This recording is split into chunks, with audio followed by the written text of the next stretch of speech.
Hello, everyone. I'm Shawn Barber. I'm the news editor for Black Community News. It's a project of Star Parker's Cure, and I have with me today Michael McNeely. Michael, welcome. Thank you. Hi. Good. It's good to be here. It took us a while to get here, but I'm so glad you took the time to talk to me today.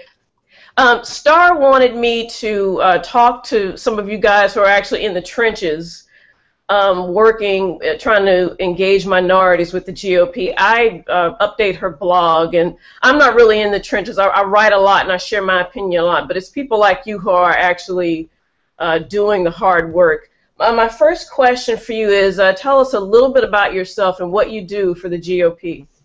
Yeah. I'm the first vice chairman for the Georgia Republican Party, so I'm I guess what you call the number 2 guy with the party. I was elected about years ago to that position and have served with our chairman, John Padgett, and of course our minority engagement director in Georgia, Leo Smith, and others to grow our party, so I'm very excited about it. Yeah, that's good. So what do you think about the recent midterm elections? I know I was excited, and I'm sure you guys were too. Yeah, very excited. I mean, you know, the polling, as we found out about polling here lately, isn't always accurate.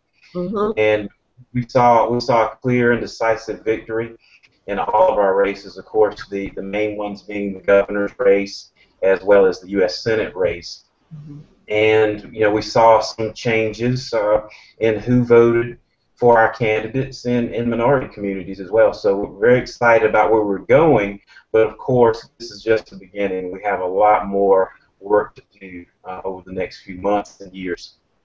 Yeah.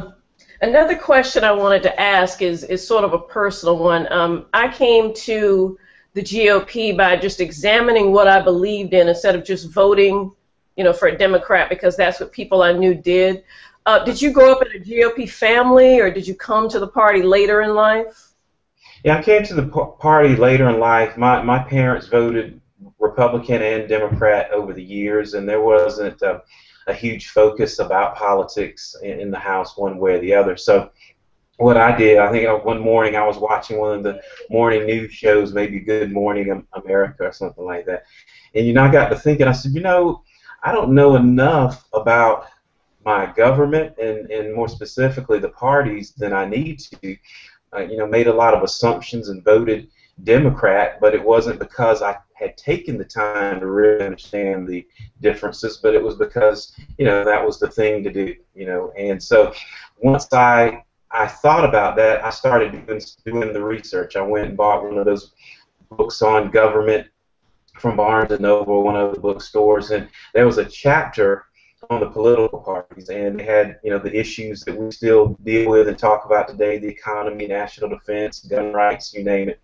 And I just started checking off what I believed, and when I realized I had all these checks on the Republican side versus the Democrat side, I was forever changed. And it's like a rubber band. Once it's stretched, it never goes back to its original shape. So I was forever changed, and that served to get me involved in the party.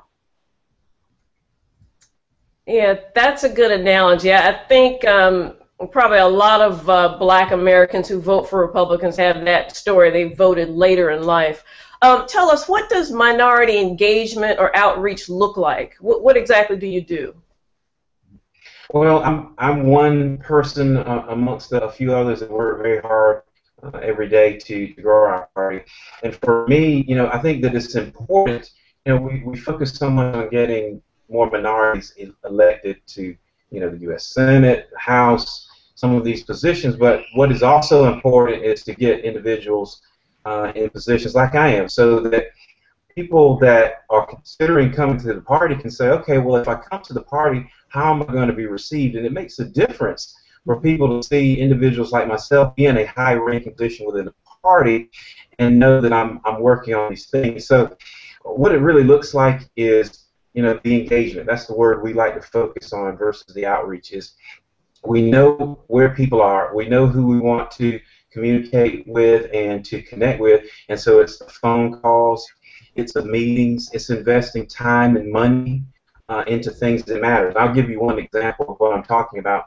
The party recently purchased a booth at the Georgia Dome where the Atlanta Falcons play. The 100 Black Men of Atlanta have their football classic every year in the Dome, and those monies go towards young people and their education. So we as a party invested money into that effort by purchasing a booth. And so we had some of the leadership come by and talk to us, and they realized, without even saying it directly, but they realized that we're putting our money where our mouth is. And it was an opportunity for us to talk and to get to know each other better. And those are the types of things we're doing, spending time, money, resources, committing to this cause. Yeah, that makes a lot of sense. So what do you see for 2016? What can the Republican Party, the National Party, and the parties in the states, what can they do to reach out to more of these black voters? Well, we have to. Okay. We have to be consistent. So the things that we're doing now, we have to keep doing them. In the governor's race and the Senate race here, we saw the governor get somewhere around 10% of the black vote. David Perdue around 7%. In the Latino community, it was even much higher. It was about 42%. Wow. For the candidates, and that's with a very limited amount of engagement. So if you do it consistently over time, then by 2016, I think you see a much huger, much larger number where individuals are voting for our candidates. I'll give you an example of what Governor Deal did here in Georgia. Juvenile justice and adult reform, criminal justice reform. And we've seen in his efforts in the legislature here about a 20% reduction in the numbers of minorities that are being locked up. And then they took that information and sent out mailers and targeted minority communities talking about those issues. So it goes back again to putting the time, the resources into these efforts. So I think if we keep doing that, and we will, then we will see the numbers go up in our favor, and we'll see a more competitive engagement between the parties, and no longer will you have to see individuals be taken advantage of, because now both parties know they have to do the hard work of really articulating their message and their principles. Yeah.